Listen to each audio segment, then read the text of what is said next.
नमस्कार। आज हम बात करेंगे भ्रम। भ्रम एक माया का रूप ही है। भ्रम हट जाए और हम ईश्वर के रास्ते पे चलें तो हम ब्रह्म को प्राप्त हो सकते हैं। भ्रम को अनुभव किया जा सकता है, उसका कोई अस्तित्व नहीं है, उसकी कोई पहचान नहीं है, कोई उसका रूप नहीं है। भ्रम हमारी सोच को ढक लेता है और हमें जो दिखता है हमको उसी पर विश्वास करना पड़ता है। जैसे अगर आप दूर से देखें, एक रस्सी का टुकड़ा आपको सांप की तरह प्रतीत होगा और वो हिलेगा तो आपको और श्योरिटी हो जाएगी कि नहीं, ये तो सांप ही है, जबकि वो सांप नहीं है, वो एक रस्सी का टुकड़ा है। तो ये आपका भ्रम हुआ। ऐसे ही हम न जाने कितने भ्रम के अंदर रोज रहते हैं। हमारी जो सोच है उस पे सच्चाई जो है वो बहुत छुपी हुई है सोच के अंदर। तो हम जो दिखते हैं, जो देखते हैं उसी को सच मान लेते हैं। पढ़ाई, पैसा, पत्नी, पुत्र, सबको लगता है कि जो ये मेरे साथ हुआ ये सबसे अच्छा है, जबकि आप तो एक निमित्त मात्र ही हैं। सच तो ये है कि भगवान की मर्जी के बिना दुनिया में एक पत्ता भी नहीं हिल सकता। उनकी इच्छा से आपको सब ये प्राप्त हुआ और आपको लगता है कि नहीं, मेरे अंदर इतनी काबिलियत है या मैं ही सबसे लायक हूँ जो मेरे को ये प्राप्त हुआ। न जाने कितने भ्रमों में लोग आ सकते हैं। गीता में लिखा है कि जो ब्रह्म का अंत है वो कोई नहीं पा सकता, इंसान की बस की बात नहीं है।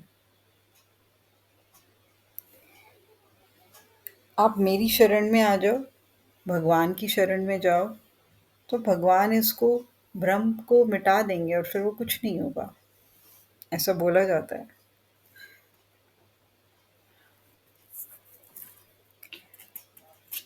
तो जो आजकल लोगों को भ्रम है कि मेरे पास पैसे हैं तो मेरे पास सगे संबंधी होंगे, मेरे पास पावर है तो मैं मेरा ही राज चलेगा, तो ये एकमात्र भ्रम ही है।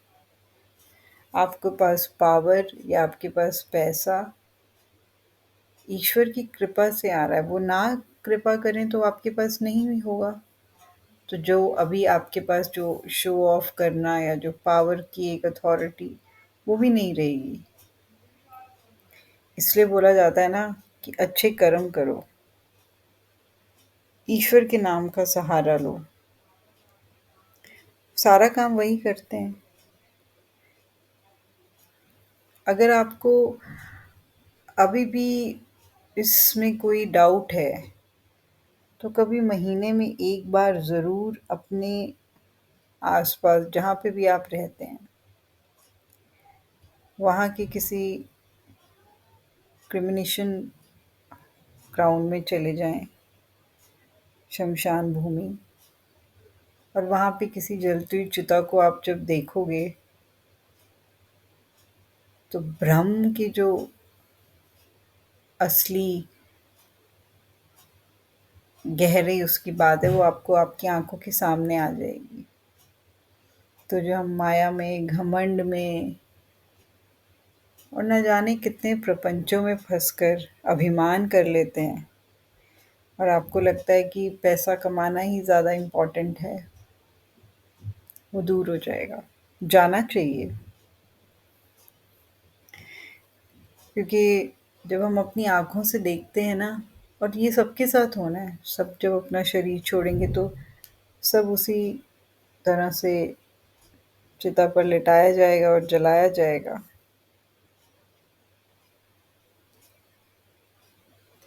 तो हमारे आचरण, हमारे उद्देश्य ठीक होने चाहिए। ये सब नाम जप से ही होगा। जितना हो सके अपने सेवा करें, घर से ही सेवा का आरंभ करें, अच्छे कर्म करें, पॉजिटिव सोचें, भला करें किसी का। इस दुनिया में क्या सच्चा और क्या कच्चा, ये हमें नहीं पता।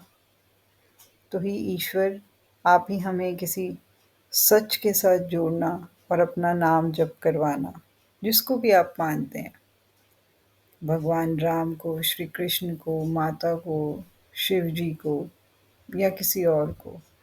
निरंतर श्वासों में उनका नाम जाप करो।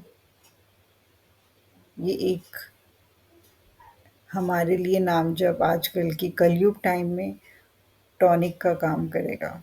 आप 15 दिन करके देखो, आपको खुद महसूस होगा। न जाने कितने भ्रम से आपका पर्दा उठ जाएगा और आपको सच का पता लगेगा। निर्मल मन हो जाएगा आपका। मेरी कोई बात बुरी लगी हो तो क्षमा। आई होप मैं आपकी लाइफ में कोई वैल्यू ऐड कर पाई हूँ। धन्यवाद।